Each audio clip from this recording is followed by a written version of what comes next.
10వ నెల ఈరోజు 3వసారి కలెక్టర్స్ కాన్ఫరెన్స్ పెట్టుకుంటున్నాం. అంటే ప్రతి క్వార్టర్కి మీరు ఏ విధంగా పనిచేశారో ఒకసారి సమీక్ష చేసుకొని అందరం కూడా ఇంక్లూడింగ్ చీఫ్ సెక్రటరీ మొదలుకొని మంత్రులు కానీ అధికార యంత్రాంగం అదేవిధంగా ప్రజాప్రతినిధులు కూడా ఏ విధంగా పనిచేసాం ఒకసారి సమీక్ష చేసుకుని నెక్స్ట్ క్వార్టర్కి ఏ విధంగా ప్లాన్ చేసుకోవాలి అనే విషయాలు మనందరం ఆలోచిస్తున్నాం. అయితే మనందరం కూడా గుర్తుపెట్టుకోవాల్సింది వీఆర్ ఆల్ ఇన్ డెమోక్రసీ, ప్రజాస్వామ్యంలో ఉన్నాం. 5 సంవత్సరాలకు ఒకసారి ప్రజలు మ్యాండేట్ ఇస్తారు. అదే సమయంలో అధికార యంత్రాంగం ప్రజలకు ఆమోదయోగ్యమైన పరిపాలన ఇవ్వడానికి మీరు ప్రయత్నం చేస్తారు. ఒక్కొక్క లీడర్ వచ్చినప్పుడు ఒక్కొక్క విధానాలు ఉంటాయి. ఒక లీడరు తన యొక్క పరిపాలనతో ముందుకు తీసుకుపోయే పరిస్థితులు ఉంటాయి. ఒక్కొక్క లీడర్ వస్తే డిస్ట్రక్షన్ కూడా జరుగుతుంది. అదే మనం ఒకసారి చూస్తే 5 సంవత్సరాలు నా సుదీర్ఘమైన రాజకీయ అనుభవం నేను చూసినప్పుడు ప్రజల్లో అంత ఫ్రస్ట్రేషన్ ఎప్పుడు రాలా. అందుకే స్ట్రైక్ రేట్ చూస్తే 93% స్ట్రైక్ రేట్. నేను 4వసారి ముఖ్యమంత్రిని, ఎప్పుడు ఇంత మెజారిటీస్ మాకు రాలా. అంటే అది ఇండికేషన్ ఏంటంటే ఇక్కడుండే వాళ్ళమే పరిపాలనలో ఉన్నారు మీరు, కానీ ప్రజలు ఆమోదించలేదు ఆనాటి పాలన. అయితే ఈరోజు యాస్పిరేషన్స్ కూడా ఎక్కువగా ఉన్నాయి. ఈ విషయం కూడా మనం గుర్తుపెట్టుకోవాల్సిన అవసరం ఉంది. ఒకప్పుడు పరిపాలన అంటే రెగ్యులేటరీ మాత్రం, మీరందరూ కలెక్టర్స్, కలెక్షన్ ఆఫ్ రెవెన్యూ. ఇప్పటికి కూడా మీ అందరికి ఎందుకు రిమైండ్ చేస్తుందంటే మీ మైండ్లో నుంచి అది తీసేయాలి. ఇప్పుడు మీరు చీఫ్ ఎగ్జిక్యూటివ్ అది district, collector and magistrate. Magistrate అన్నప్పుడు ఎక్కడ కూడా ఎలాంటి అవాంఛనీయ సంఘటనలు జరగకుండా అదే మాదిరిగా ఫ్యూచర్ని మీరు ప్లాన్ చేసే పరిస్థితిలో ఉండాలి.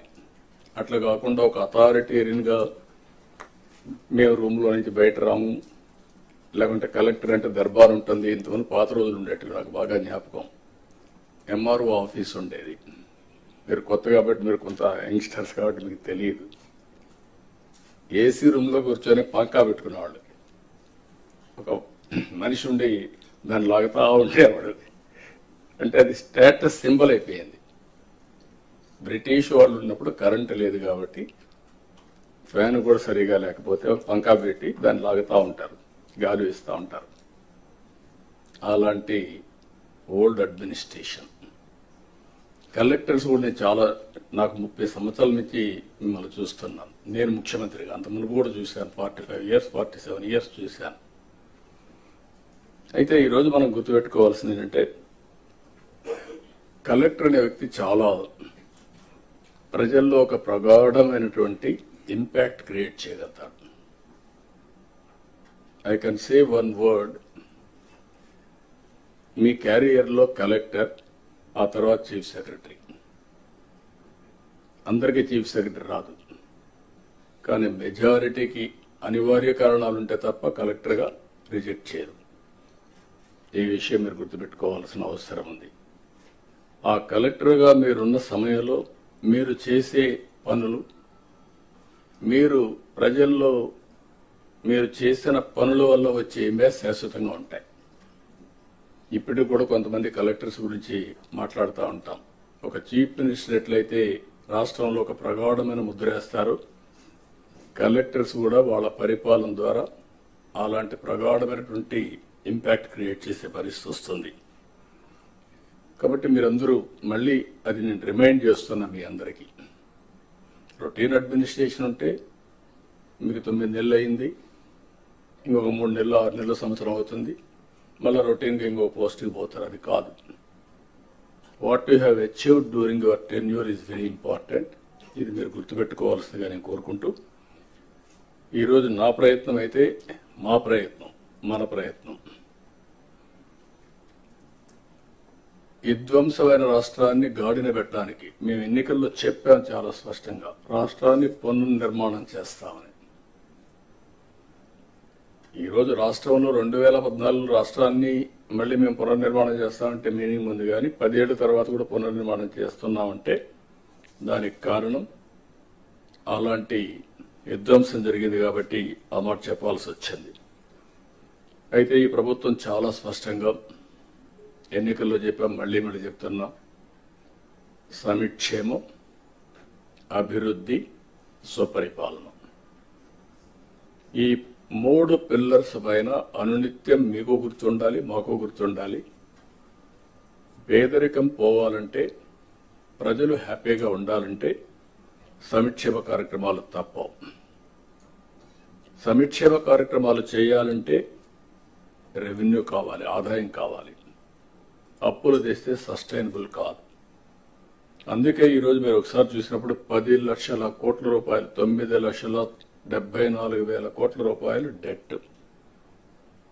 అది ట్రెషరీ కావచ్చు, లేకపోతే ప్రభుత్వం ఇచ్చిన గ్యారంటీలు కావచ్చు, లేకపోతే పబ్లిక్ సెక్టర్లో తీసుకొచ్చిన డబ్బులు కావచ్చు, మొత్తం కలిసి ఇప్పుడు డెట్ సర్వీసింగ్ చేయాలి, అప్పులు కట్టాలి, వడ్డీ కట్టాలి. మళ్ళా ప్రజల ఎక్స్పెక్టేషన్స్ ని, ఆస్పిరేషన్స్ ని మనం ఎప్పటికప్పుడు ఫుల్ఫిల్ చేయాల్సిన అవసరం ఉంది. అందుకే మేము సూపర్ 6 మాట్లాడాం. ప్రజల్ని ఆ రోజు కన్విన్స్ చేయడానికి కానీ, ఏం చేస్తామో నిర్దిష్టమైన హామీలు ఇవ్వడం. ప్రతి ఒక్క రాజకీయ పార్టీ కూడా ఎలక్షన్ మేనిఫెస్టో ఇస్తాం, ప్రజలు నమ్మి ఓట్లేస్తారు. ఆ తర్వాత పరిపాలన ద్వారా అవన్నీ ఫుల్ఫిల్ చేయడానికి ముందుకు పోతున్నాం. అందుకే 9 నెలల్లో మీరు చూస్తే అనేక హామీల్ని అమలు చేసుకుంటూ వచ్చాం. ఇప్పటికి పింఛన్లు దేశంలో ఎక్కడా లేదు. 4,000 రూపాయలు నా జీవితాలు నేను చూశాను. 2,000 నుంచి 200 నుంచి 2,000 చేశాం. మళ్ళీ 3,000 అయితే దాన్ని 4,000 చేశాం. తెలుగుదేశం పార్టీ 40 రూపాయలతో ప్రారంభించిన పింఛను ఈరోజు 4,000 రూపాయలు దేశంలో ఎక్కడా ఇవ్వని విధంగా ఇచ్చే పరిస్థితికి వచ్చాం. అదే మరి దివ్యాంగులకి మీరు చూస్తే 6,000 రూపాయలు చేశాం. అది కూడా 5,000 రూపాయల నుంచి 6,000 నేనే చేశాను. 2014లో 500 ఉంటే దాన్ని 3,000 చేసి మళ్ళీ ఇప్పుడు 6,000 చేశాం. ఇది కాకుండా మీరు చూస్తే కిడ్నీ పేషెంట్స్ కానీ, డయాలసిస్ చేసుకునే వాళ్ళు కానీ, ఇలాంటి వాళ్ళు చాలా మంది ఉన్నారు. లెప్రసీ పేషెంట్స్ కానీ, ఇలాంటి వాళ్ళందరికీ 10,000 రూపాయలు ఇస్తున్నాం. కొంతమంది బెడ్ రిడన్ అయిపోయారు, వాళ్ళకు ఒక మనిషి కావాలి, అసిస్టెంట్. దానికి మానవతా దృక్పథంతో 14-15,000 రూపాయలు ఇస్తున్నాం. ఈ దేశంలో నాకు తెలిసి ఎక్కడ ఇవ్వడం లేదు. ఈ ఒక్క కార్యక్రమంకే 33,000 కోట్ల రూపాయలు సంవత్సరానికి ఖర్చు పెడుతున్నాం. This is the biggest DBT welfare programme. మీరు గుర్తుపెట్టుకోవాల్సిన అవసరం ఉంది. ఇంత చేసినప్పుడు ప్రజల్లో ఎప్పటికప్పుడు రిమైండ్ చేయడం కోసం 1 తారీఖు ఇస్తున్నాం. పేరు కూడా పేదల సేవలను పెట్టుకొని మనం ముందు తీసే పరిస్థితికి వచ్చాం. ఇది కాకుండా మీరు చూస్తే 204 అన్నా క్యాంటీన్లు. ఇది ఒక స్ఫూర్తి. ఎన్టీ రామారావు గారు ముఖ్యమంత్రిగా ఉన్నప్పుడు అన్నదానం టీటీడీలో ప్రారంభించారు. ఇప్పుడు అది 2,200 కోట్ల రూపాయలు కార్పస్ అయ్యి సర్ప్లస్ మనీ వచ్చింది. ప్రతిరోజు 1,00,000 మంది కంటే ఒక రోజుకి 2 లక్షల మందికి భోజనం పెడుతూ అది సర్ప్లస్ వచ్చే పరిస్థితి వచ్చింది. ఒక ఐడియా ఏ విధంగా ముందుకు పోయిందో, దానివల్ల చాలా మందికి అన్నదానం చేయాలి అనుకున్న వాళ్ళకి ఒక వేదిక కింద ఒక సాటిస్ఫాక్షన్, దాతలకు ఒక వేదికగా తయారయ్యే పరిస్థితి వచ్చింది. ఇంకొక పక్కన చూసి దీన్నే అన్నా క్యాంటీన్ని మీరందరూ కూడా శ్రద్ధ పెట్టి ఎప్పటికప్పుడు ఇన్స్పెక్ట్ చేయగలిగితే ఒక మోటివేషన్ వస్తుంది, ప్రజల్లో కూడా ఒక చైతన్యం వస్తుంది.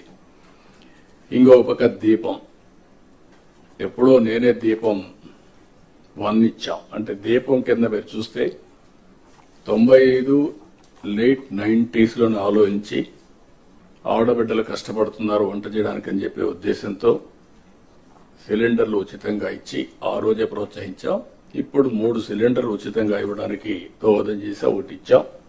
ఇక్కడ మిగిలినటి కూడా తొందరలో ఇవ్వడానికి ఇయర్ నుంచి ఇయర్లీ 3 సిలిండర్లు ఎవ్రీ 4 months ఒకటి రిలీజ్ చేస్తాం. ఇంకో పక్క చెత్త పన్ను తీసేసాం. ల్యాండ్ టైటిలింగ్ యాక్ట్ రద్దు చేశాం. వచ్చిన మొదటి సంతకం 16,347 ఉద్యోగాలు డిఎస్సి ద్వారా ఇస్తా ఉన్నాం. మెగా డిఎస్సి పెడతా ఉన్నాం. ఈ ఫస్ట్ వీక్ లో మెగా డిఎస్సి నోటిఫికేషన్ ఇష్యూ చేస్తారు. ఏబిసిడి కేటగరైజేషన్ కూడా హామీ ఇచ్చాం, ఎన్నికల్లో చెప్పాం. అది కూడా రిపోర్ట్ వచ్చింది, కేంద్రానికి పంపించాం. ఎస్సీ ఫైనాన్స్ కమిషన్ పంపించాం. ఆ రిపోర్ట్ వస్తానే అది కూడా యాక్ట్ చేసి ముందుకెళ్తాం. ఇక్కడ మీరు చేయాల్సిన పని ఈ ఉద్యోగాలన్నీ కూడా ఇచ్చిన తర్వాత డిఎస్సి మెగా డిఎస్సి పర్ఫెక్ట్ గా కండక్ట్ చేయాలి. ఎక్కడ కూడా ఇప్పుడు కూడా నాకు బాగా జ్ఞాపకం, తెలుగుదేశం పార్టీ దగ్గర 1,50,000 ఒకేసారి ఇప్పుడు ఇచ్చిన ఉద్యోగాల్లో మెజారిటీ తెలుగుదేశం అధికారం ఉన్నప్పుడు ఇచ్చాం. చాలా ట్రాన్స్పరెంట్ గా ఇచ్చాం. 80% ఇచ్చాం. ప్రజలు కూడా అది ఇప్పుడు కూడా గుర్తుపెట్టుకుంటున్నారు. మీ వల్ల మాకు ఉద్యోగం వచ్చింది. ఎక్కడ ఒక్క రూపాయి గాని ఒక చిన్న అవకతవక లేకుండా చేశారని చెప్పి ఇప్పుడు కూడా రిమైండ్ చేసే పరిస్థితి వచ్చారు. ఇక్కడ 0 tolerance. I'm telling all of you. April నుంచి స్టార్ట్ చేసి జూన్ స్కూల్స్ ఓపెన్ చేసే రోజుకి రీఓపెన్ చేసే రోజున వీళ్ళందరూ పొజిషన్ కావాలి. ట్రైనింగ్ అయిపోవాలి. పొజిషన్ కావాల్సిన అవసరం ఉంది. మత్స్యకారులు ఉపాధి దెబ్బతినేదానికి దెబ్బతీస్తా ఉంటే 217 జీవో రద్దు చేశాం. ఫస్ట్ టైం ఎకనామిక్ బెనిఫిట్ ఇవ్వాలి, బీసీలు కూడా ఆర్థికంగా పైకి తీసుకురావాలన్న ఉద్దేశంతో గీత కార్మికులకి మద్యం షాపుల్లో 10% రిజర్వ్ చేశాం. ఇది కాకుండా అర్చకుల జీతాలు 10,000 నుంచి 15,000 చేశాం. నాయి బ్రాహ్మణ్ జీతాలు 15,000 నుంచి 25,000 రూపాయలు చేశాం. చేనేతలకు జీఎస్టీ ఎత్తివేశాం. 200 రూపాయలు హ్యాండ్లూమ్ కి, అదే మరిగా పవర్ లూమ్స్ కి 500 రూపాయలు పవర్ సబ్సిడీ కూడా ఇచ్చాం. గృహ నిర్మాణానికి అదనంగా బీసీలకు, అదే మరి ఎస్సీలకు 50,000, ఎస్టీలకు 75,000 రూపాయలు ఇచ్చాం. ఇమాములకు 10,000, మౌజములకి 5,000 గౌరవ వేతనం కూడా ఇచ్చేసాం, పెంచాం. అవి కూడా ఇస్తున్నాం. వెల్ఫేర్ ఎక్కడా నెగ్లెక్ట్ చేయడం లేదు. ఇక్కడ నేను మిమ్మల్ని కోరేది ప్రభుత్వం యొక్క ఇమేజ్, వెల్ఫేర్ సక్రమంగా డెలివరీ కావాలి. టేక్ ఇట్ ఫర్ గ్రాంటెడ్ కాదు. అందుకే అనునిత్యం ఏ వెల్ఫేర్ ప్రోగ్రామ్ వచ్చినా లాస్ట్ మైల్ కి కరెక్ట్ గా చేరతా ఉందా లేదా, చేరే విధానం కూడా ఏదో భిక్షగాళ్ళకి మారిగా ఏదో మీరు దానం చేసినట్టు బిహేవ్ చేస్తే కరెక్ట్ కాదు. ఒక బాధ్యత తీసుకొని ప్రతి ఒక్క ఆఫీసర్ కూడా లాస్ట్ మైల్లో ఉండే ఆఫీసర్ బెనిఫిషరీకి చేర్చే విధానం చాలా ముఖ్యం. ఆ విషయం కూడా మీరందరూ కూడా హ్యూమన్ యాంగిల్ తో వాళ్ళు పనిచేయాల్సిన అవసరం ఉంది. ఒక పక్క సంక్షేమ కార్యక్రమాలు చేస్తూనే మీరు ఒకసారి చూస్తే పోలవరాన్ని గాడిన పెట్టాం. ఈరోజు పోలవరం మొన్నటి వరకు ఏమవుతుందో అని అగమ్య గోచరంలో ఉన్న పోలవరం ప్రాజెక్టు కేంద్ర సహకారంతో ఈరోజు 12,150 కోట్ల రూపాయలు శాంక్షన్ అయింది. ఫేజ్ 1 కి ఇబ్బంది లేదు. దీన్ని 2027కు పూర్తి చేస్తాం. అమరావతికి టెండర్లు పిలిచాం. ఇది సెల్ఫ్ ఫైనాన్సింగ్ ప్రాజెక్ట్. ఈ మోడల్ ప్రపంచానికి ఆదర్శం. 34-35 వేల ఎకరాలు, 29,000 మంది రైతులు, ఒక్కరు కూడా కోర్టుకు పోకుండా స్వచ్ఛందంగా ముందుకొచ్చి ల్యాండ్ పూలింగ్లు ఇచ్చారు. ఆ ల్యాండ్ మానిటైజేషన్ ద్వారా వచ్చే డబ్బులతో అమరావతి ప్రాజెక్టు కట్టాలనేది సంకల్పం. అదే చేస్తున్నాం. ఇప్పుడు దానికి మీరు చూసినప్పుడు ఆ ల్యాండ్ మనం ల్యాండ్ అక్విజిషన్ చేసేవాళ్ళం. ఈరోజు వాళ్ళు ఇచ్చిన ల్యాండ్ వల్ల ఇన్ఫ్రాస్ట్రక్చర్ కి, కొన్ని కంపెనీస్ కి ఇచ్చి, అదే మరి గవర్నమెంట్ బిల్డింగ్స్ కట్టి వాళ్ళకి తిరిగి ల్యాండ్ ఇచ్చిన తర్వాత కూడా మనకు కొంత డబ్బులతో ఈ రోడ్లు ఇవన్నీ చేసే పరిస్థితి వచ్చింది. కాబట్టి this is the best model. అందుకే ప్రజల్ని ప్రోగ్రెస్ లో భాగస్వాములు చేయాలి. మీరు కూడా ఎక్కడికక్కడ ఇలాంటి ప్రాజెక్ట్స్ వచ్చినప్పుడు, ఇప్పుడు ఉదాహరణకు ఒక స్టీల్ ప్లాంట్ వస్తుంది. Can we go steel plant విశాఖపట్నంలో, అనకాపల్లి వస్తే అక్కడ ఇలాంటి model people should become partners in progress. వాళ్ళని భాగస్వాములు చేస్తే విన్ విన్ సిచ్యువేషన్, వీళ్ళ ఆదాయం పెరుగుతుంది. అక్కడే ల్యాండ్ పోలింగ్ చేస్తాం, కొంత ల్యాండ్ ఇస్తాం, టౌన్షిప్ కడతాం, కమర్షియల్ అవుతుంది. అదే మరి రామాయంపట్నం ఉంది, కొత్త సిటీ వస్తుంది. అనకాపల్లి దగ్గర, నక్కపల్లి దగ్గర ఏదైతే రేపు రాబోయే ఈ ప్రాజెక్టు వల్ల, స్టీల్ ప్లాంట్ వల్ల అక్కడ కూడా ఒక టౌన్షిప్ వస్తుంది, ఇక్కడ ఒక టౌన్షిప్ వస్తుంది. అలాంటి న్యూ ఏరియాస్ అంతా కూడా ఒక న్యూ మోడల్స్ లో మీరు కూడా ఆలోచించాల్సిన అవసరం ఉంది. అదే సమయంలో ఇంకొక పక్కన మీరు చూస్తే అమరావతి రైల్వే లైన్ వచ్చింది, విశాఖపట్నం రైల్వే జోన్ వచ్చింది. విశాఖపట్నం స్టీల్ ప్లాంట్ కి 11,440 కోట్ల రూపాయలు రెవెన్యూ ప్యాకేజ్ ఇచ్చి దీన్ని కూడా సెట్ చేసే పరిస్థితికి వచ్చాం. ఆంధ్రుల సెంటిమెంట్ ఇది, అలాంటి దాన్ని కూడా క్లియర్ చేశాం. నేషనల్ హైవేస్ కి 55,000 కోట్ల రూపాయల పనులు జరుగుతున్నాయి. ఆల్ కలెక్టర్స్ అనునిత్యం మీరు గుర్తుపెట్టుకోవాల్సింది, మీ పరిధిలో ఉండే నేషనల్ హైవేస్ అన్ని ఎక్కడ అన్ఇంటరప్టెడ్ గా, నోబడి షుడ్ ఇంటర్వెన్, ఎట్టి పరిస్థితుల్లో ఆటో పైలట్లు తిరగాలి. అదే సమయంలో ఎన్విరాన్మెంట్ క్లియరెన్స్ కానీ ఇంకా ఏమైనా ప్రాబ్లమ్స్ ఉంటే you have to sort it out. 2 years time, 2 years లో ఈ ప్రాజెక్ట్స్ అన్ని పూర్తి కావాలి. అదే మరి రైల్వే ప్రాజెక్ట్స్ 75,000 కోట్ల రూపాయలు జరగబోతున్నాయి ఇప్పుడు పిలిచినట్టన్నీ కూడా. ఈ రైల్వే స్టేషన్స్ మోడర్నైజేషన్ ఇవన్నీ మీరు గుర్తుపెట్టుకోవాల్సింది, ఇది మాకు సంబంధం లేదు, ఇది సెంట్రల్ గవర్నమెంట్ అనే యాటిట్యూడ్ ఉంటే, ప్రోగ్రెస్ ఉంటే మనకే ఉపయోగపడుతుంది. కాబట్టి మీరు అవన్నీ కూడా ప్రతి ఒక్క ప్రాజెక్ట్ మీరు పూర్తి చేసే బాధ్యత మీ మీద ఉంటుంది. అది సెంట్రల్ ప్రాజెక్ట్ కానీ, స్టేట్ ప్రాజెక్ట్ కానీ, ownership is yours as district collector. అదే మరి పార్ట్ హోల్స్ ఫ్రీ రోడ్స్, దీన్ని కూడా చాలా క్లియర్ గా ఎక్కడ కూడా పార్ట్ హోల్ ఉండడానికి వీల్లేదనుకున్నాం. 20,000 కిలోమీటర్లు నాంది పలికాం, 95% పూర్తయినాయి.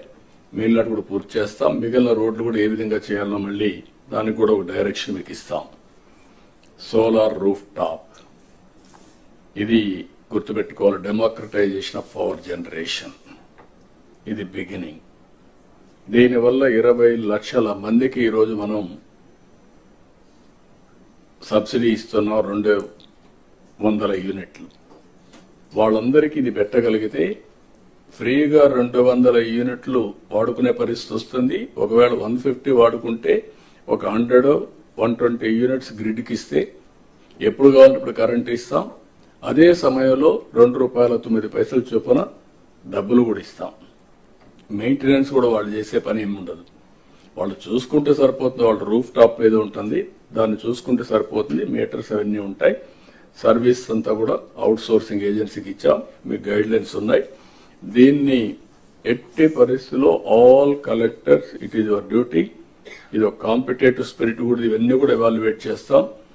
మీ పరిధిలో మీరు 20 లక్షల కుటుంబాలు మేము టార్గెట్ పెట్టాం. మీరు ఇంకా చేయగలిగితే ఫస్ట్ కమ్ ఫస్ట్ సర్వ్డ్ కింద మీరు ముందుకు పోయే పరిస్థితి వస్తుంది. గవర్నమెంట్ ఆఫ్ ఇండియా కూడా దీనికి ఈ గైడ్ లైన్స్ తో ముందుకు పోతున్నాం.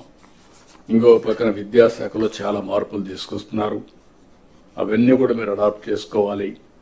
ఒక చిన్న నిన్న మేము ఒక మెసేజ్ ఇస్తే ఏదైతే డ్రింకింగ్ వాటర్ అవర్లీ గంట కొట్టమన్నాం స్కూల్స్ లో, ఊరికి ఒక ఐడియా కోసం, దాన్ని కూడా ట్రాక్షన్ వచ్చే పరిస్థితి వస్తుంది. ఈరోజు స్కూల్స్ లో చాలా వరకు మోడిఫికేషన్ తీసుకొస్తున్నారు, అవన్నీ కూడా అడాప్ట్ చేసుకొని మీరు ముందుకు పోవాలి. రెండోది, డిప్యూటీ సీఎం గారు ఆధ్వర్యంలో ఉండే ఈ నరేగా, దాని మీద కూడా మీరు శ్రద్ధ పెట్టాలి. మొన్నే మనం చూసాం 4,000 కోట్లు 40,000 వర్కులు స్టార్ట్ చేశాం పల్లె పండుగ కింద. అవి చాలా వరకు పూర్తయిన, అవన్నీ కంప్లీట్ చేసి మళ్ళా మనం ముందుకు పోవాల్సిన అవసరం ఉంది. అదే మరికి ఇప్పుడు నేను మీ అందరికీ ఒకటే చెప్తున్నా, ఆల్ కలెక్టర్స్ మీ పరిధిలో pre monsoon, post monsoon. Pre monsoon కి -8 మీటర్స్ లో వాటర్ ఉండాలి, పోస్ట్ మాన్సూన్ +3 మీటర్స్ వాటర్ ఉండాలి.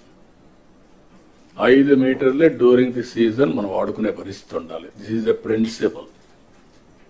దీనిపైన నాలా యాక్ట్ తీసుకొచ్చాం. నాలా కాకుండా ఒకప్పుడు ప్రోబేటరీ యాక్ట్ ఒకటి తీసుకొచ్చి ఏ ప్రాంతంలో కూడా దీనికంటే వాటర్ వాడకూడదు, బోర్లు ఇచ్చేదానికి కూడా రిస్ట్రిక్ట్ చేసాం, ఇవన్నీ పెట్టాం. కాబట్టి ఇది అక్కడుండే ఫారెస్ట్ ఏరియా కానీ అన్ని కూడా మీరు చేసుకొని ఇది కూడా మీరు చేయాల్సిన అవసరం ఉంది. ఇవి కాకుండా ఈరోజు మీరు ఎవ్రీ డిస్ట్రిక్ట్ కలెక్టర్ మీరు గుర్తుపెట్టుకోవాల్సింది, ఇప్పుడు అరకు కాఫీ చూశారు, one of the best brand. Small idea, ఇప్పుడు పుట్టింది కాదు, 2.5 decades ముందు ప్రారంభించాం. అరకు కాఫీని ప్రమోట్ చేయాలనుకున్నాం. ఆ తర్వాత నాంది ఫౌండేషన్ దాన్ని ప్యారిస్ లో ఒక షాప్ పెట్టారు. ఆ నాంది ఫౌండేషన్ కూడా ఆ రోజులోనే క్రియేట్ చేశాం, ఒక వాలంటీర్ ఆర్గనైజేషన్. దానివల్ల ఈరోజు దేశం మొత్తం, ప్రపంచం మొత్తం అరకు కాఫీ ఒక బ్రాండ్గా తయారయ్యే పరిస్థితి వచ్చింది. ఇప్పుడు నేచురల్ ఫార్మింగ్ ఉంది, సేమ్ థింగ్, వీఆర్ నెంబర్ 1 ఇన్ ది వరల్డ్. దీన్ని లాజికల్ గా తీసుకుపోగలిగితే నేచురల్ ఫార్మింగ్ ని, దానివల్ల చాలా ఇంపాక్ట్ వస్తుంది. ఇది కూడా మీరు గుర్తుపెట్టుకోవాల్సిందిగా నేను కోరుతున్నా.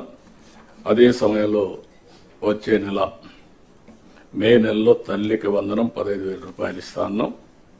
ఎంతమంది పిల్లలుంటే ఎంతమంది అని వర్కౌట్ చేస్తున్నాం. తొందరలో మీకు గైడ్ లైన్స్ ఇస్తాం. దాన్ని ప్రాపర్ గా ప్రిపేర్ అయ్యి ప్రాపర్ గా డిస్ట్రిబ్యూట్ చేసే పరిస్థితి రావాలి. బిఫోర్ స్కూల్స్ రీఓపెన్ దీన్ని మనం వాళ్ళకి అందజేయాల్సిన అవసరం ఉంది.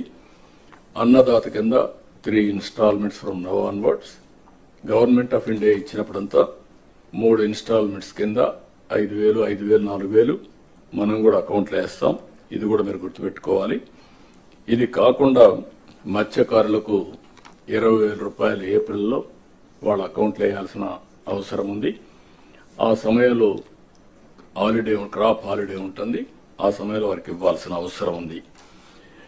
ఇక్కడ నేను మిమ్మల్ని కోరేది ఏంటంటే, ఇవి మనం చేసిన పనులు, ఇంకా చేయబోయే పనులు ఎప్పటికప్పుడు మీకు వెల్ఫేర్ విషయంలో కానీ డెవలప్మెంట్ విషయంలో కానీ చాలా నిర్దిష్టమైనటువంటి గైడ్ లైన్స్ ఇవ్వబడతాయి. మీరు కూడా దాన్ని ముందుకు తీసుకుపోవాల్సిన అవసరం ఉంది. జనరల్ గా నేను చాలా కలెక్టర్స్ కాన్ఫరెన్స్ చూశాను. ఇప్పటికి నేను కండక్ట్ చేసిన ఇన్ని కలెక్టర్స్ కాన్ఫరెన్స్ ఎవరు కండక్ట్ చేసి ఉంటారు, ఎవరికి అవకాశం రాల, అది వేరే విషయం. 3 నెలలకు ఒకసారి కంపల్సరీగా కలెక్టర్స్ కాన్ఫరెన్స్ పెడుతున్నాను. అప్పుడు పెట్టాను, ఇప్పుడు పెడుతున్నాను. దానికి కారణం అందరం కలిసి ఒకసారి డిస్కస్ చేసుకున్న తర్వాత ఎన్ని వీడియో కాన్ఫరెన్స్లు పెట్టినా, ఆన్లైన్ మీటింగ్లు పెట్టినా, ఫేస్ టు ఫేస్ ఫిజికల్ గా కలిసి వచ్చినప్పుడు వచ్చే ఇంపాక్ట్ మామూలుగా రాదు, ఆన్లైన్లో రాదు. అందుకని మనం కూర్చొని 2 రోజులు సమీక్ష చేసుకుంటున్నాం.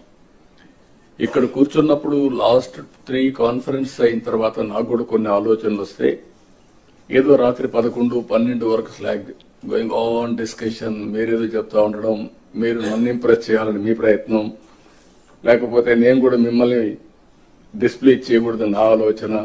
దీంతో అందరికి ఇన్కన్వీనియన్స్, లంచ్ అవర్స్ ప్రొలాంగ్ అయిపోతున్నాయి, డిన్నర్లు కూడా మిస్ అయిపోతున్నాయి. అందుకే ఈసారి మాత్రం చాలా ప్రయత్నాలు చేశాం. అందుకే జిల్లాకు ఒక స్పెషల్ ఆఫీసర్ చేశాం. అదే మాదిరిగా జోన్కు ఒక సీనియర్ ఆఫీసర్ని పెట్టాం. జిల్లాలో ప్లానింగ్ బోర్డు మినిస్టర్స్ ఉన్నారు, ఈ సైడ్ మినిస్టర్స్ కూర్చున్నారు.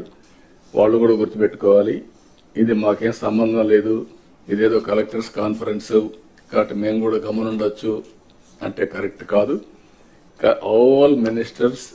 అందుకనే ఆ జిల్లాలో మంత్రులుంటే కొన్ని సమస్యలు వస్తాయనే ఉద్దేశంతో, రాజకీయ సమస్యలు రాకూడదనే ఉద్దేశంతో ఇంపార్షియల్ గా పనిచేయడానికి వేరే జిల్లా నుంచి ప్లానింగ్ బోర్డు చైర్మన్ వేశాం.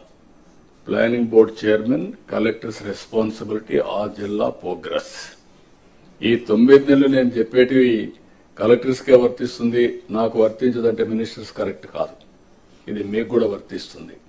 అందరం కూడా నేర్చుకొని దాని ద్వారా మనం ముందుకు పోవాల్సిన అవసరం ఉంది. ఇవి రివ్యూస్ చేసుకొని ఇక్కడికి వచ్చారు. అదే మరి ఈరోజు 26 మంది కలెక్టర్స్ యొక్క పర్ఫార్మెన్స్ మేము కూడా సమీక్ష చేసుకుంటున్నాం. ఈ విషయంలో మీ అందరికీ ఒక క్లారిటీ ఉండాల్సిన అవసరం ఉంది. రివ్యూ చేసుకున్న తర్వాత మళ్ళీ ఇక్కడ కూర్చున్న తర్వాత మనందరం కూడా ఫార్మేట్ కూడా మార్చాం. సెక్రటరీస్ ఎప్పటికప్పుడు మీకు అందుబాటులో ఉంటారు. వాళ్ళు మీ ద్వారా వాళ్ళ యొక్క కార్యక్రమాలని లాస్ట్ మైల్ తీసుకుపోయే బాధ్యత సెక్రటరీస్, హెడ్ ఆఫ్ డిపార్ట్మెంట్స్ వాళ్ళకుంది. మీరు ఇక్కడ ఉన్నప్పుడు ఏం చేయాలో మీరు వర్కౌట్ చేస్తారు. అయితే ఇక్కడ మీరు గుర్తుపెట్టుకోవాల్సింది, ఈసారి ఫార్మేట్ లో డిస్ట్రిక్ట్ యాజ్ యూనిట్ తీసుకున్నాం. ఈ రోజంతా మనం సెన్సిటైజ్ చేసుకుంటున్నాం. ఈ రోజు అన్ని డిపార్ట్మెంట్లో వారు చెప్పాల్సిన పాయింట్లు ఇప్పుడు చెప్తే, రేపటి నుంచి రేవంతా కూడా మీరు ప్రజెంటేషన్ చేస్తున్నారు. Only 5 to 6 slides. ఈ స్లైడ్స్ చూసినప్పుడు మీ యొక్క ఎఫెక్టివ్నెస్ బయటపడిపోతుంది. Be clear. మీరందరూ గుర్తుపెట్టుకోవాలి, లెర్నింగ్ అనేది ఈజ్ ఎ కంటిన్యూస్ ప్రాసెస్. ఎప్పుడైతే మీరు మాకు అన్ని తెలుసు అనే ఎగో వస్తే అక్కడి నుంచి మీకు లిసనింగ్ పోతుంది, లెర్నింగ్ పోతుంది. అట్లా కాకుండా నేను నేర్చుకోవాలి, ఇప్పుడు కూడా నేను అండర్లైన్ చేసుకుంటూ వచ్చాను ఏం మాట్లాడాలని, ఫోకస్ మిస్ కాకుండా. అది మీకు కూడా ఉండాల్సిన అవసరం ఉంది. అది ఉంటేనే సాధ్యం అవుతుంది. దయచేసి మీరు గుర్తుపెట్టుకోవాలి. అదే మరిగా ఒకప్పుడు డెవలప్మెంట్ అంటే వేగ్గా చేసేవాళ్ళం. ఇప్పుడు టెక్నాలజీ వచ్చిన తర్వాత, ప్రొఫెషనలిజం వచ్చిన తర్వాత ఎవ్రీథింగ్ ఈజ్ డిఫైన్డ్.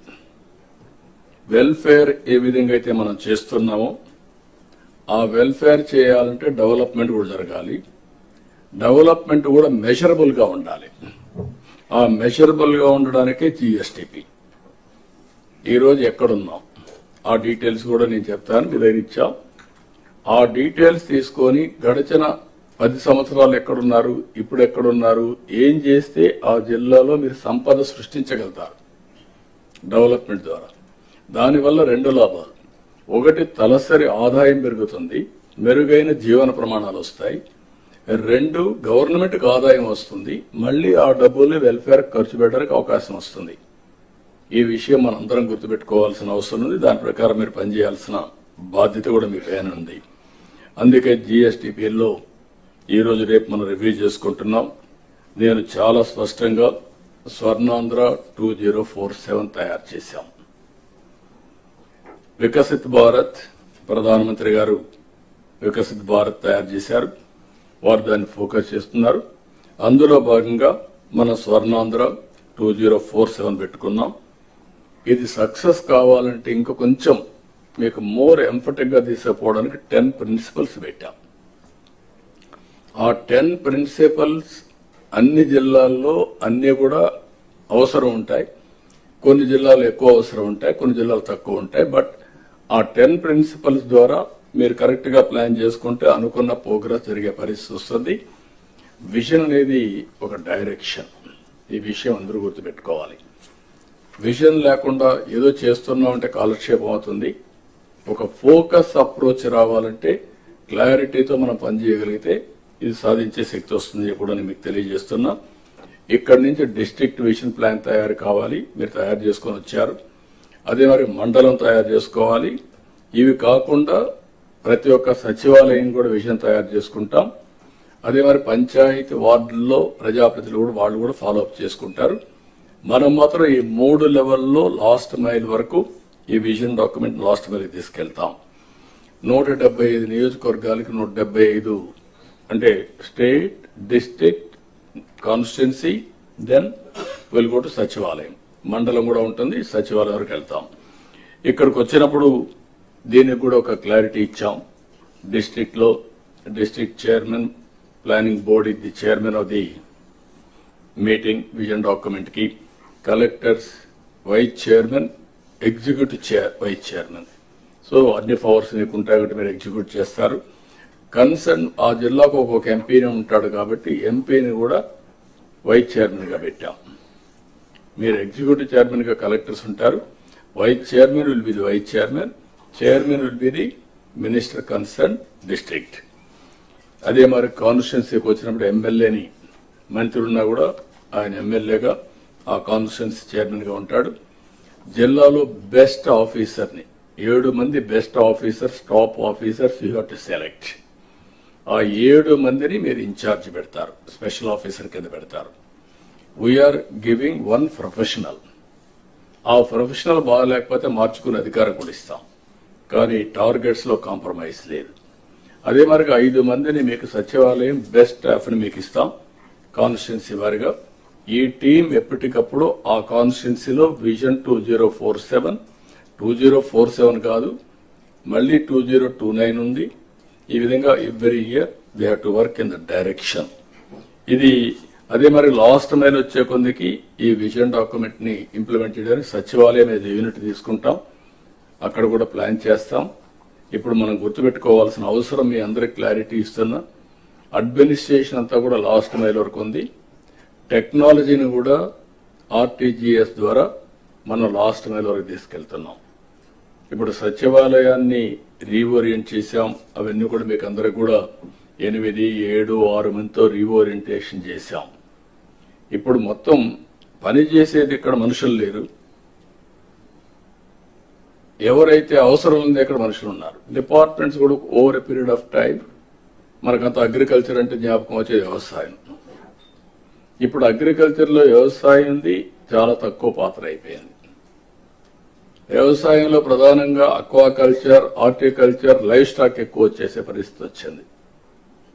కానీ మొత్తం traditional department, parent department agriculture కాబట్టి మనుషులంతా అగ్రికల్చర్ లో ఉండే పరిస్థితికి వస్తున్నారు. కొన్ని డిపార్ట్మెంట్లో 2% అగ్రికల్చర్, 40% ఉంటే చిత్తూరులో మనం చూసినప్పుడు చూసి అనిపించింది 3%, 3-4% అగ్రికల్చర్ ఉంది. మిగిలినటువంటి 17-18% horticulture and also live stock ఉండే పరిస్థితికి వచ్చారు. దీన్ని కూడా రీఓరియంటేషన్ చేయాలి. అందుకే మేము కూడా హెచ్ఆర్ని మొత్తం చేస్తున్నాం. టెక్నాలజీని కూడా అడాప్ట్ చేసుకుని ఏ విధంగా ముందుకు పోవాలో మనం ముందుకు పోవాల్సిన అవసరం ఉంది. ఈ ఇయర్ బడ్జెట్ 3,22,000 బడ్జెట్ పెట్టుకున్నాం. అదే సమయంలో మీరు గుర్తుపెట్టుకోవాల్సింది ఇది మన చేతుల్లో ఉంటుంది. ఇక్కడ అందరం కూడా గుర్తుపెట్టుకోవాల్సిన అవసరం ఉంది. ఒక చిన్న ఎగ్జాంపుల్ ఇస్తున్నాం. నార్మల్ గా మన గ్రో అయితే నేను ఎప్పుడెప్పుడు చెప్తున్నా, మళ్ళీ మీకు మీ మైండ్ లో రిజిస్టర్ కావాలి. ఇది 7.5% మన గ్రోత్ రేట్ ఇప్పటి నుంచి కానీ చేస్తే 2047 కి 10,384,000 ఇన్కమ్ పర్ క్యాపిటల్ వస్తుంది. అదే కానీ 15% గ్రోత్ వస్తే 45,787 రూపీస్ వస్తుంది. డబల్ ది గ్రోత్ అయితే 4.5 times పెరుగుతా ఉంది. లాంగ్ టర్మ్ లో సిఏజీఆర్ చూసినప్పుడు 10 లక్షలకి 45 లక్షలకి డిఫరెన్స్ మీరు గుర్తుపెట్టుకోవాలి. తలసరి ఆదాయం అది మన చేతుల్లో ఉంది. Be clear. అందుకని మీరు చూసినప్పుడు 14-19 13.5% గ్రోత్ వచ్చింది. ఈ రోజు నుంచి 15+ పెట్టుకున్నాం. టెక్నాలజీ మెచ్యూర్ అయింది. అన్నీ కూడా మనం సిస్టమేటిక్ 2047 విజన్ డాక్యుమెంట్ తయారు చేశాం. ఎవ్రీ ఇయర్ టార్గెట్స్ పెట్టాం. దానికి కావలసిన రిసోర్స్ ఇస్తున్నాం. నాలెడ్జ్ని కూడా మా దగ్గర ఉండే నాలెడ్జ్ మీ వరకు పాస్ ఆన్ చేస్తున్నాం. మీరు ఫీల్డ్ లో ఉండే నాలెడ్జ్ని తీసుకుని దీని ముందు తీసుకుపోవాల్సిన అవసరం ఉంది. అదే 19-24 వస్తే 10.32% తగ్గిపోయింది. అదే ఇప్పుడు మళ్ళీ 12.02కి వచ్చాం. దీనివల్ల 2,66,000 రూపాయలు తలసరి ఆదాయం మొన్న ఉంటే 23-24 ఉంటే ఇప్పుడు అది 2,98,000 అయింది. దగ్గర 32,000 పెరిగింది. అదే 15% అయితే ఇంకా దీన్ని డబుల్ అవుతుంది. మీరు ఈ విషయం డబుల్ కాకపోయినా 1/4 అట్లా పెరిగే అవకాశం ఉంటుంది. ఇక్కడ స్వర్ణాంధ్ర విజన్ లో 308 లక్షల కోట్ల ఆర్థిక వ్యవస్థగా ఉండాలని తలసరి ఆదాయం 54,60,000 పెట్టుకున్నాం. మీరు గుర్తుపెట్టుకోవాలి, 1% గ్రోత్ రేట్ మీరు పెంచితే 15,000 కోట్ల రూపాయల అదనంగా ఆదాయం వస్తుంది. అదే 3% అయితే 45,000 వస్తుంది. 45,000 ఆదాయం వస్తే నేను చెప్పినటువంటి వెల్ఫేర్ ప్రోగ్రామ్స్ అన్ని సుజావుగా అవుతాయి. That is the program we're taking up here. ఇందులో బ్రేకప్ కూడా ఇచ్చాం. మీరు అవన్నీ మళ్ళీ మనం మాట్లాడుకుందాం. వ్యవసాయం, అనుబంధ రంగాలు అవన్నీ కూడా. అదే సమయంలో స్టిల్ అగ్రికల్చర్ మీద ఫోకస్ ఎక్కువ చేయాల్సిన అవసరం ఉంది. ఇండస్ట్రియలైజేషన్ కూడా మీ రెస్పాన్సిబిలిటీ. మీ జిల్లాలో వచ్చే అగ్రికల్చర్లో కూడా మీరు ఫుడ్ హ్యాబిట్స్ మారుతున్నాయి. మారిన ఫుడ్ హ్యాబిట్స్కి అనుగుణంగా వ్యవసాయ ఉత్పత్తులు కూడా మారాలి. ఇప్పుడు హార్టికల్చర్ వచ్చింది. హార్టికల్చర్ ఇది పికింగ్ అప్. బ్రహ్మాండమైన అవకాశం రాయలసీమలో ఉంది. హార్టికల్చర్ వల్ల రాయలసీమ రూపురేఖలు మారే పరిస్థితికి వచ్చింది. బీ క్లియర్, మీకు అందరికి ఒక ఐడియా ఉండాలి. ఒకప్పుడు ఆంధ్ర అంటే దేశానికి రైస్ బౌల్, అన్నదాత అనే పేరుండేది. అన్నపూర్ణ లాంటి ఆంధ్ర రాష్ట్రంలో ఆ రోజు ఈస్ట్ వెస్ట్ గోదావరి ఆ రోజు డెవలప్మెంట్ కు ఉపయోగపడింది. అందుకే మీరు చూస్తే ఆ డెవలప్మెంట్ లో వచ్చిన వాళ్ళందరూ బాగా చదువుకొని పైకి వచ్చారు, విదేశాలకు వెళ్లారు. తర్వాత రాయలసీమలో పికప్ అయ్యారు. అయితే ఈ రోజు రాయలసీమలో మీరు చూస్తే హార్టికల్చర్ వల్ల ఇక్కడ డెల్టా కంటే బెటర్ ఆదాయం వచ్చే పరిస్థితి వస్తుంది. అది లాస్ట్ టైం కూడా మీకు చెప్పాను. దీనివల్ల డెల్టాలో ఉండే కలెక్టర్స్ ఎక్స్ట్రా ఎఫర్ట్ పెట్టాల్సిన అవసరం ఉంది ఇప్పుడు మీ మీద. అనంతపూర్ ఒకప్పుడు కరువు జిల్లా ఎడారిగా మారిపోతుందనుకున్నాం. ఇప్పుడు 5వ ఆర్థిక వ్యవస్థగా వచ్చింది. అది 1, 2 వచ్చేస్తుంది. అక్కడ నీళ్లు పెద్ద game changer. Horticulture is a boom. ఇది కాకుండా సోలార్ అండ్ ఆల్సో విండ్, ఇంకొక పక్క పిఎస్పి, ఇది పంప్డ్ స్టోరేజ్ ఎనర్జీ ఏదైతే ఉందో, ఇవన్నీ కూడా అక్కడ ఎక్కువ అవకాశాలు వచ్చే పరిస్థితి వచ్చాయి. ఈ విషయం మీరు గుర్తుపెట్టుకోవాల్సిన అవసరం ఉంది. Industry it is a must. Infrastructure, దాన్ని కంపీట్ చేసే ఇన్ఫ్రాస్ట్రక్చర్ ఉండాల్సిన అవసరం ఉంది. అందుకే ఇక్కడ మనం చూసే ఇండస్ట్రియల్ క్లస్టర్స్ కానీ, అదే మరి ఇన్ఫ్రాస్ట్రక్చర్ కానీ, అదే కాకుండా ఈరోజు energy is a game changer. మనం చూసినప్పుడు గ్రీన్ ఎనర్జీ 10 లక్షల కోట్లు, 7,50,000 మందికి ఉద్యోగాలు ఇవ్వడానికి ముందుకు పోతున్నాం. మనకుండే అవకాశం పోర్ట్స్, ఎయిర్పోర్ట్స్ ఇవన్నీ కూడా పర్ఫెక్ట్ గా చేసుకోవాలి. సర్వీస్ సెక్టర్ కూడా మనం మాట్లాడుకుందాం. Tourism is a game changer. రాబోయే రోజుల్లో 20% గ్రోత్ రేట్ టూరిజంలో పెట్టుకుంటున్నాం. అందులో ఇక్కడ టెంపుల్ టూరిజం ఇది ప్రిడామినెంట్ ఇన్ ఆంధ్రప్రదేశ్. దాన్ని ఆసరాగా తీసుకొని బ్యూటిఫుల్ ప్లేసెస్ ఉన్నాయి. దీన్ని కూడా మనం ఏ విధంగా చేయాల్సిన అవసరం ఉంది. అల్టిమేట్ గా ప్రజలే ఫస్ట్, పీపుల్ ఫస్ట్. దీన్ని మీరు గుర్తుపెట్టుకోవాల్సిన అవసరం ఉంది. ఆల్ కలెక్టర్స్ రిపీటెడ్ గా చెప్తున్నా, దీన్ని మనం గుర్తుపెట్టుకొని we're having a program positive people's perception. మీరు చేసే ప్రతి ఒక్క పని we're measuring what people are thinking. ఈరోజు మనం కూర్చొని మాట్లాడుతున్నామంటే ప్రజల కోసం మాట్లాడుతున్నాం. దీంట్లో ప్రాధాన్యత క్రమంలో మనం ముందుకు పోవడానికి ఏం చేయాలని అవన్నీ వర్కౌట్ చేస్తున్నాం. అరౌండ్ 22 సర్వీసెస్ ఫీడ్బ్యాక్ తెప్పిస్తున్నాం. మన వాళ్ళు ఎక్స్ప్లెయిన్ చేస్తారు. ఇసుక కానీ, మద్యం కానీ, గ్యాస్ సిలిండర్స్ కానీ, డిస్ట్రిబ్యూషన్ కానీ, హాస్పిటల్ వచ్చే సేవలు కానీ, రెవెన్యూ, ఆర్టీసీ, ఒకటి కాదు, ఆల్ సర్వీసెస్ వీఆర్ మెజరింగ్. ఆ సర్వీసెస్ ని మెజర్ చేసి బాధ్యులైనటువంటి ఆఫీసర్స్ అందరినీ కూడా జవాబుదారీతనం తీసుకొచ్చి వాళ్ళ మార్పు తీసుకొచ్చి అల్టిమేట్ గా ప్రజలకు మెరుగైన సేవలు అందించి ఈ ప్రభుత్వం బాగుంది, మా కోసం పనిచేస్తున్నారు అనే అభిప్రాయం అనునిత్యం మనం క్రియేట్ చేయాల్సిన అవసరం ఉంది. ఇవన్నిటి కూడా ఎక్కడ కూడా గ్రీవెన్సెస్ అన్ని కూడా ఎక్కడికక్కడ ఏ విధంగా ప్లాన్ చేయాలో చేయడం. ఇప్పుడు సమ్మర్ వస్తుంది. నిన్నే మేము సమ్మర్ యాక్షన్ ప్లాన్ తయారు చేశాం. ఈరోజు అవేర్ వ్యవస్థ ద్వారా will have all the information, temperature of every place, humidity of every place. దీని ఇంపాక్ట్ కూడా స్టడీ చేసుకొని అడ్వాన్స్ గా ప్లాన్ చేసుకోవడానికి మీ దగ్గర ఈ డేటా అంతా ఉంటే you have to communicate to them. Severe summer వచ్చింది, హీట్ ఉంది, లేకుంటే ఏం చేయాలి, హీట్ వేవ్ వస్తుంది, ముందుగానే ప్రికాషన్ చేయడం.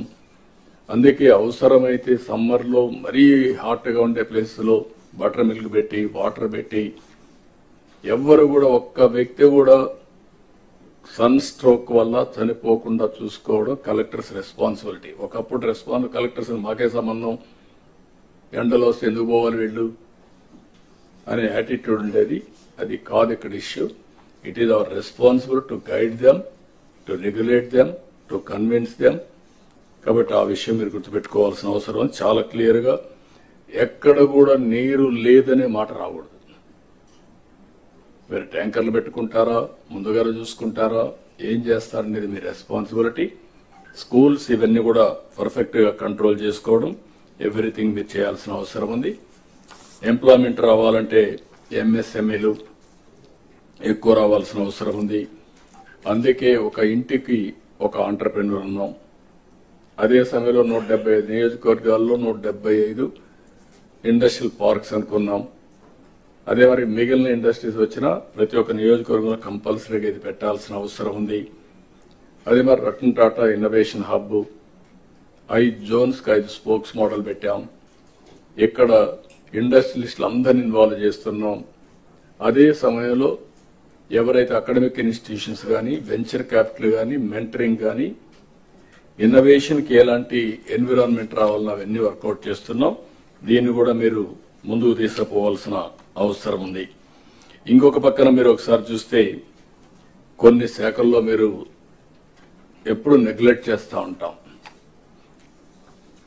GST, commercial tax department, collectors has to review. ఏ పనులు చేయాలన్నా రెవెన్యూ కూడా ఉండాలి. రెవెన్యూ లేకుండా డెవలప్మెంట్ చేశాం, వెల్ఫేర్ చేశాం అంటే సస్టైనబుల్ కాదు. కాబట్టి జిఎస్టీ మనం రివ్యూ చేయడం, బకాయిలుంటే అవన్నీ కరెక్ట్ గా కలెక్ట్ చేయడం, అనలిటిక్స్ తీసుకోవడం, ఎవేషన్ కంట్రోల్ చేయడం, ఎవరికి పెయిన్ ఉండకూడదు. అట్ ది సేమ్ టైం ఎవరైతే ట్యాక్సెస్ కట్టకుండా అవాయిడ్ చేస్తారో అలాంటి వాళ్ళ పట్ల కఠినంగా ఉండాలి. Technology is a big handy for us. ఇది మీరు గుర్తుపెట్టుకోవాల్సిన అవసరం ఉంది. స్టాంప్స్ అండ్ రిజిస్ట్రేషన్ ఇది కూడా ప్రక్షాళన చేయడానికి అనేక చర్యలు తీసుకున్నాం. దీన్ని కూడా మీరు క్లియర్ గా ఈవెన్ కేంద్రం ఎంత ఫోకస్ చేస్తున్నారంటే జీఎస్టీ మీద ఆల్ గవర్నమెంట్స్ కూడా చెప్పి ఎక్కడైతే సరిగా లేదో వాళ్ళు ఫోకస్ చేసి మొత్తం కేంద్రంలో ఉండే ప్రధానమంత్రి దగ్గర నుంచి అందరూ కూడా రెవెన్యూ మీద కూడా ఫోకస్ చేసే పరిస్థితికి వచ్చారు. ఆ విషయం మీరు గుర్తుపెట్టుకోవాల్సిన అవసరం ఉంది. ఈరోజు ఎవ్రీథింగ్ ఈజ్ ట్రాన్స్పరెంట్. ఏ రాష్ట్రంలో ఎంత ట్యాక్సులు వస్తున్నాయి, ఏ జిల్లాలో ఎంత వస్తా ఉంది, ఇవన్నీ కూడా రివ్యూ చేసుకునే పరిస్థితికి వస్తున్నాం. స్టాంప్స్ అండ్ రిజిస్ట్రేషన్ క్లియర్ గా ఇప్పుడే మినిస్టర్ గారు చెప్పారు, రెవెన్యూ మినిస్టర్ చెప్పారు. This is one department to have to stream line. All collectors, all joint collectors, all officers, important officers are all from Revenue Department. Now technology, we are talking about AI. Now we are talking about Quantum Valley. Hyderabad లో నేను 95s లో hitech city కట్టాం, then Cyberabad ఒక సిటీనే కట్టాం. ఇప్పుడు quantum వ్యాలీతో ప్రారంభిస్తున్నాం. నా future is quantum computing. First of it's kind in India. Quantum valley ఇక్కడ పెట్టి క్వాంటమ్ కంప్యూటింగ్కి వెళ్ళడం, నెక్స్ట్ లెవెల్ ఆఫ్ టెక్నాలజీస్. మొన్నే బిల్ గేట్స్ కూడా ఒక ఎంఓయూ చేశాం. మినిస్టర్ గారు వాళ్ళతో ఒక ఎంఓయూ చేశారు మైక్రోసాఫ్ట్తో. 2 లక్షల మంది ఏఐ ప్రొఫెషనల్స్ తయారు చేయడం.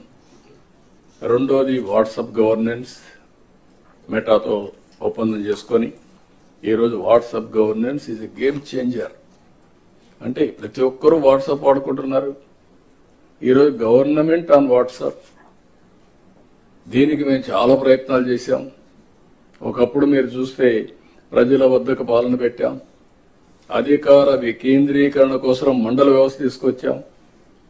మీకు ఈ హిస్టరీలో కొన్ని మార్పులు ఉంటాయి. మీరు కూడా మీకు చాలా మందికి తెలియకపోవచ్చు, ఎందుకంటే మీరు కొత్తగా వచ్చిన వాళ్ళు కాబట్టి. ఒకప్పుడు ఎంఆర్ఓ ఆఫీస్ ఒక దగ్గర ఉండేది. అప్పుడు ఎంఆర్ఓ గారు తహసీల్దార్. సమితి ఆఫీస్ ఒక దగ్గర ఉండేది, మండలం కదా అప్పుడు సమితి, బీడీఓ. అక్కడి నుంచి ఏఈ ఆఫీస్ ఒక దగ్గర ఉండేది, ఎస్ఐ ఆఫీస్ ఇంకొక దగ్గర ఉండేది. డిఫరెంట్ డిపార్ట్మెంట్స్ డిఫరెంట్ ప్లేసెస్ లో ఉండేటివి. This is around 83-84 Telugu Desam NTR ఆలోచించింది ఎందుకు ఇది ఇక్కడికి పోవాలి అని అన్ని కోర్ట్ టర్మ్స్ తీసుకొచ్చి మండల వ్యవస్థ తీసుకొచ్చారు. ఆ తర్వాత మేము గ్రామంలో మీరు చూస్తే జస్టిస్ పొన్నయ్య కమిషన్ లో కూడా అడ్మినిస్ట్రేషన్ గ్రామాల పోమన్నాం అన్టచబిలిటీ హ్యాండిల్ చేయడానికి. ఎస్ఐ, ఎంఆర్ఓ లేకపోతే ఎంటీఓ, ఎంపీపీ ఎక్కడన్నా ఇన్సిడెంట్ జరిగితే collector and SP should must go. అదే ఈరోజు మీకుండే యాక్ట్ పిఓటి ఇవన్నీ కూడా తీసుకొచ్చాం over a period of time. ఇప్పుడు వాట్సాప్ గవర్నెన్స్ లో ఏ సర్వీస్ కావాలన్నా వాట్సాప్ గవర్నెన్స్ చేసుకోవచ్చు. అది డౌన్లోడ్ చేయడం తెలియకపోతే మెసేజ్, నా పేరుది, నా ఊరిది, నా ఇల్లుది, నాకు కరెంట్ రావడం లేదు, లేకుంటే నాకు సర్టిఫికేట్ కావాలి, it will be converted into AI ద్వారా కన్వర్ట్ చేస్తుంది. ఆటోమేటిక్గా సమస్య పరిష్కారం మళ్ళీ ఇన్ఫర్మేషన్ ఇస్తాం. That also they are doing some trials. Next week complete చేస్తారు, అది కూడా వస్తుంది. అంటే what I'm saying, technology is a big handy. నిన్న మేము చేసుకున్న ఒప్పందం మళ్ళీ బిల్ గేట్స్ తో 4 విషయాలు చేసుకున్నాం. ఒకటి health, preventive, real time monitoring, curative. How to అనుసంధానం చేయాలి టెక్నాలజీని చేస్తున్నాం. అదే మరి ఇక్కడ చేసి నేషనల్ లెవెల్లో ఇంటర్నేషనల్ లెవెల్లో రిప్లికేట్ చేయాలని చెప్పి చూస్తున్నారు. రెండోది అగ్రికల్చర్ లో టోటల్ టెక్నాలజీ మోడర్నైజేషన్ చేసి ఏఐ ద్వారా రియల్ టైంలో సొల్యూషన్స్ ఇవ్వడం. మూడోది ఎడ్యుకేషన్. నాలుగోది గవర్నెన్స్. ఈ 4 విషయాల్లో బిల్ గేట్స్ వాళ్ళ ఫౌండేషన్స్ తో, గేట్స్ ఫౌండేషన్ తో ఒక ఎంఓయూ చేశాం. అది కూడా తొందరలోనే అమలు చేస్తాం. That is the best knowledge, best people globally ఎవరున్నారో వాళ్ళందరినీ ఇంటిగ్రేట్ చేసి ఇవన్నీ చేస్తున్నాం. ఇక్కడికి వచ్చినప్పుడు మున్సిపల్ అడ్మినిస్ట్రేషన్ నాకు ఎట్టే పరిస్థితిలో ఇట్ ఈస్ ఒక ఛాలెంజ్. మంత్రి గారు చెప్తున్నా, 0 కంప్లైంట్స్ వచ్చిన రోజున మీరు మీ డిపార్ట్మెంట్ పనిచేసినట్టు. అంతవరకు మీరు ఎన్ని మాటలు చెప్పినా, ఎన్ని కలెక్టర్స్ కాన్ఫరెన్స్ పెట్టినా, మీరు ఎన్ని మాట్లాడినా అది థియరీ అవుతుంది. Be clear. As on today there is a problem. We have to realise it is a complicated, it is a complex. But ఆ చిక్కుముడులు విడదీసి మళ్లీ ట్రాన్స్పరెన్సీ తేవాల్సిన బాధ్యత మన మీద తీసుకొస్తాం. దాన్ని కూడా వర్కౌట్ చేయాల్సిన కోరుతున్నా. ఇంకో పక్క ఎంఏయుడి, దీన్ని కూడా మనం స్ట్రీమ్ లైన్ చేసుకోవాలి, చేస్తున్నారు. మీరు కూడా బాగా సాల్వ్ కావాలి. Law and order, I'm very clear on that. Any civilised society law and order is very crucial. No drugs, no ganjai, no rowdyism, ఆడబిడ్డల్ని వేధించడం అన్ని కూడా నేను చెప్తున్నా. ఎక్కడన్నా జరిగితే మాత్రం will be very firm, will be ruthless. ఆ ఫర్మ్నెస్, 0 టాలరెన్స్ ఆన్ క్రైమ్, ఇది మీకు ఒక ఐడియా ఉంటే ఆటోమేటిక్ ఇది అవుతుంది. నాకేం సంబంధం, SP no, you are the magistrate. మీరు ఎస్పీ ఇద్దరు కలిసి పనిచేయాలి, అప్పుడే ఇవన్నీ అవుతాయి. మీరు గుర్తుపెట్టుకోవాల్సిన కోరుతున్నా. Excise, mining, transport, these are all the departments you have to focus. One is regulation, law and order, మూడోది గవర్నమెంట్ కూడా ఆదాయం. అదే మరి ఇంకొక పక్కన మీరు చూస్తే ఈరోజు కొత్త కాన్సెప్ట్ కొన్ని తీసుకొచ్చాం. 0 poverty, P4. ఇది ఒక గేమ్ చేంజర్ గా తయారవుతుంది. దీన్ని మనం ఈ నెలలోనే ఇనాగరేట్ చేస్తున్నాం. High net worth individuals, even big companies కూడా they can adopt people. Last mile 20% అన్నాం. దానికి కూడా ఒక ఎక్సర్సైజ్ చేశాం. ఎందుకంటే మనం క్యాలిక్యులేషన్ లో తప్పు చేసినాం, లేకపోతే ప్రజల్లో ఒక రాంగ్ ఇన్ఫర్మేషన్ పైన ప్రాబ్లం వస్తుంది. కాబట్టి ఒక 20 లక్షల మందిని మనం ఐడెంటిఫై చేస్తాం, ఒక చాయిస్ వదిలిపెడతాం. మిగిలిన వాళ్ళని కొంతమందిని వాళ్ళు ఎవరన్నా ఎక్స్క్లూడ్ అయింటే they want include, will include. ఒక 10 లక్షల వరకు ప్రొవిజన్ పెట్టుకుందాం. ఎవరన్నా అడాప్ట్ చేసుకున్న వాళ్ళు వచ్చి మేము వీళ్ళని కూడా చేసుకుంటామంటే విల్ గివ్ దట్ ఆప్షన్. టోటల్గా మనం ఏం పెట్టామంటే మార్గదర్శి అనే పేరు పెట్టి ఎవరైతే డోనర్స్ వస్తారో దాతలు వస్తారో వాళ్ళకి మార్గదర్శి అనే పేరు పెట్టాం. ఏవైతే కుటుంబాలు ఉన్నాయో దీనికి బంగారు కుటుంబం అనే పేరు పెట్టాం. మనం government is a facilitator, collectors are facilitators. Zero poverty phase 1, ఆ తర్వాత better living standards, then best living standards. ఏదైతే 54 లక్షల రూపాయలు తలసరి ఆదాయం 2047 ఉంటే అప్పుడు కూడా ఆర్థిక అసమానతలు పెరిగిపోయి పేదవాడు నిరుపేదగా ఉండడం కరెక్ట్ కాదు. ఇది కంటిన్యూగా ఈ ఎఫర్ట్ చేయాల్సిన అవసరం ఉంది. వీళ్ళు ఒకసారి పైకి వచ్చిన తర్వాత నెక్స్ట్ ఫ్యామిలీస్ ఫోకస్ చేస్తాం. ఎక్కడ ఆ ఫ్యామిలీ మీద ఫోకస్ చేయాలనో అది ఆ ఫ్యామిలీ వాళ్ళని అడాప్ట్ చేసిన బంగారు కుటుంబం మార్గదర్శి ఇద్దరు కలిసి డిసైడ్ చేస్తారు. వాళ్ళు పైకి వచ్చిన తర్వాత ఓసారి బాగా ఎడ్యుకేషన్ మీరు అంతా ఉన్నారు. ఆఫ్టర్ ఆల్ మనం కూడా మామూలు ఫ్యామిలీస్ని పుట్టాం. Over a period of time మనకు ఒక అవకాశం వచ్చింది, మనం పైకి వచ్చాం, మనకంటూ ఒక సమాజంలో ఒక స్థానాన్ని ఏర్పాటు చేసుకోగలిగాం. అంటే అలాంటి వాళ్ళు ఓన్లీ 1% ఉంటారు. ఇంకా చాలా మంది మీతో పుట్టిన వాళ్ళు, నాతో పుట్టిన వాళ్ళు ఊర్లో పేదరికంలో ఉన్నారు. Is it not our responsibility? It is a social responsibility కింద అందరం కూడా ఆలోచించాలి. ఇక్కడ కావాల్సిన వనరులు కాదు, మేనేజ్మెంట్ స్కిల్స్ కావాలి, బ్యాండ్విడ్త్ కావాలి. ఆ టైంలీ వాళ్ళకి కానీ ఆలోచన విధానాన్ని ప్రభావితం చేయగలిగితే ఒక నిర్ణయం ఇట్ టర్న్ అరౌండ్. ఇప్పుడు ఉదాహరణ మీరు ఒకటి గుర్తుపెట్టుకోవాలి, చిన్న చిన్న నిర్ణయాలు ఇవన్నీ. మొన్న మాకు ఒకటి అనిపించింది అసెంబ్లీ ఈ మధ్య కాలంలో చాలా సీరియస్ గా బూతులు తిట్టుకోవడం, లేకపోతే ప్రజలు కూడా టీవీ కట్టేయడం పరిస్థితికి వచ్చారు. మేము అసెంబ్లీ సమావేశమైనప్పుడు మేము ఒక నిర్ణయం చేసింది ఏంటంటే, ఓకే చర్చలు చేద్దాం, మీనింగ్ఫుల్ గా చేద్దాం. అవి అయిన తర్వాత పాత రోజుల్లో కల్చరల్ ప్రోగ్రామ్స్ ఉన్నాయి, స్పోర్ట్స్ ఉంది, అన్ని రాజకీయ పార్టీలు కలిసి అసెంబ్లీలో పోరాడేవాళ్ళు, బయట ఒకటిగా కలిసి పనిచేసేవాళ్ళు. ఈ రెండు పెడదాం. ఒకప్పుడు ఫైనాన్స్ డిపార్ట్మెంట్ డిన్నర్ కూడా ఇచ్చేవాళ్ళు, అది కూడా మళ్ళీ పెట్టమని చెప్పి పెట్టాం. ఒక చిన్న డెసిషన్ స్పీకర్ గారు చాలా స్పోర్ట్గా తీసుకొని ఆయన సజెస్ట్ చేశాడు, పెట్టాడు. పెడితే మీరు చూశారు మా ఎమ్మెల్యేస్లో talents, wonderful talents, best entertainment, best message. అంటే వాట్ ఇట్ ఇండికేట్స్ ఒక స్మాల్ ఐడియా. గేమ్స్కి వెళ్ళారు, ఇక్కడ మనోహర్ ఉన్నాడు, బాగా ఆడాడు, Atchannaidu garu, everybody they have done extremely well. అంటే వాట్ ఈస్ ది ఇండికేషన్ మీరు చూస్తే ఆ స్పిరిట్ ఈజ్ ఇంపార్టెంట్. అల్టిమేట్ గా మెసేజింగ్ కూడా ఇచ్చారు. నేను పాపులేషన్ మేనేజ్మెంట్ చెప్తే చాలా స్పష్టంగా పాపులేషన్ మేనేజ్మెంట్ మీద ఒక మెసేజ్ ఇవ్వగలిగారు. అంటే మామూలు ఇలాంటివి స్మాల్ ఇష్యూస్ మీరు గుర్తుపెట్టుకోవాల్సి, it will have a bigger impact.